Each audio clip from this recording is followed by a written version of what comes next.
My ഓണിലോട്ട് എല്ലാവർക്കും സ്വാഗതം. ഇന്ന് ഞാനിവിടെ ചെയ്യാൻ പോകുന്നത് ഒരു നാടൻ വറുത്തരച്ച കോഴിക്കറിയാണ്.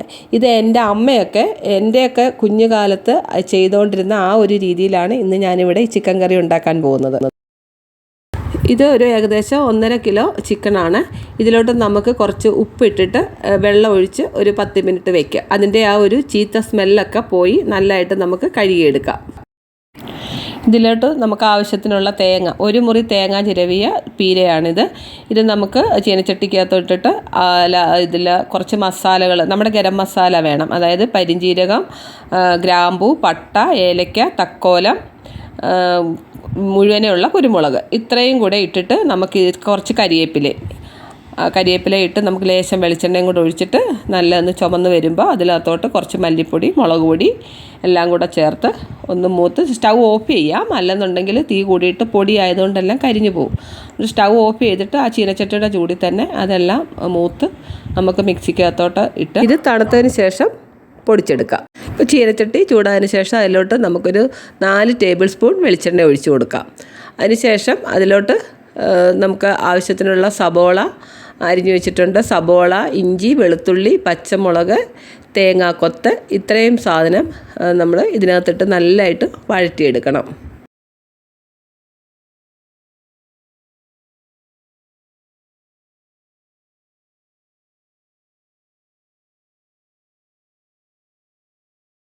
ഇപ്പോൾ ഇഞ്ചി, സബോള, വെളുത്തുള്ളി, പച്ചമുളക്, കറിവേപ്പില, തേങ്ങാക്കൊത്ത് ഇതെല്ലാം നല്ലപോലെ വഴന്നതിന് ശേഷം നമുക്ക് ഇതിലോട്ട് നമ്മൾ ആദ്യം എല്ലാം മൂപ്പിച്ച് വെച്ചിരുന്ന അരപ്പെല്ലാം പൊടിച്ച് വെള്ളമില്ലാതെ നമ്മൾ പൊടിച്ചെടുത്ത് അതും കൂടി ഇതിനകത്തോട്ട് മിക്സ് ചെയ്യും. നമ്മളൊന്ന് മൂപ്പിച്ചതായതുകൊണ്ട് ഇനി അധികം മൂക്കാനൊന്നും നിൽക്കേണ്ട, ഇത്രയും തന്നെ മതി.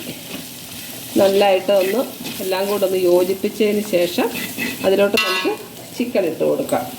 ഇതിപ്പം ഒരു 1.5 കിലോ ചിക്കനാണ് ഉള്ളത്. നമുക്ക് ഈ ചിക്കൻ ഇതിനകത്തോട്ട് ഇട്ടതിന് ശേഷം ലേശം ഉപ്പും കൂടെ ചേർത്ത് ഒരു സ്വല്പം ഉപ്പും കൂടി ഇതിനകത്ത് ചേർക്കാം.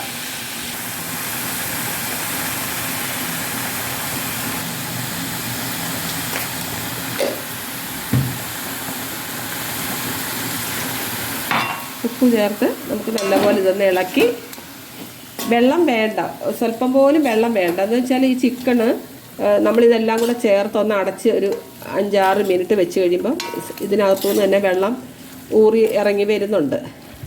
അങ്ങനെ എടുക്കുന്ന ചിക്കൻ കറിക്ക് നല്ല ടേസ്റ്റ് ആയിരിക്കും നമ്മൾ വെള്ളം ചേർക്കാതെ ചെയ്യുന്നത്. അതല്ല ഇനി കുറച്ച് വെള്ളമായിട്ട് വേണം, കുറച്ച് ഗ്രേവിയൊക്കെ വേണം എന്നുള്ളവർക്കാണെങ്കിൽ കുറച്ച് വെള്ളം കൂടി ചേർക്കാം.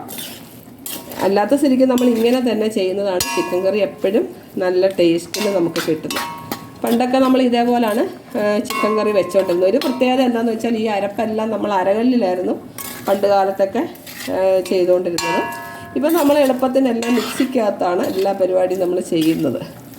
അത്രയേ ഉള്ളൂ ഇതിനകത്തൊരു വ്യത്യാസം. പിന്നെ ചിക്കനിലും വ്യത്യാസമുണ്ട്. ചിക്കൻ പണ്ട് നാടൻ കോഴിയായിരുന്നു, ഇപ്പം നമ്മളിപ്പോൾ ബ്രോയിലർ കോഴിയാണ് എടുക്കുന്നത്. അതിനാകുമ്പോൾ വേവും എളുപ്പമുണ്ട്.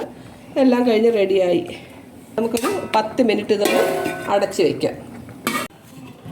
ഇപ്പോൾ ഒരു 10-12 മിനിറ്റായി നമ്മൾ ചിക്കൻ കറി എല്ലാം അടച്ച് വെച്ച് ഇപ്പോൾ വെള്ളം ഇറങ്ങി വന്നിരിക്കുന്നുണ്ടോ.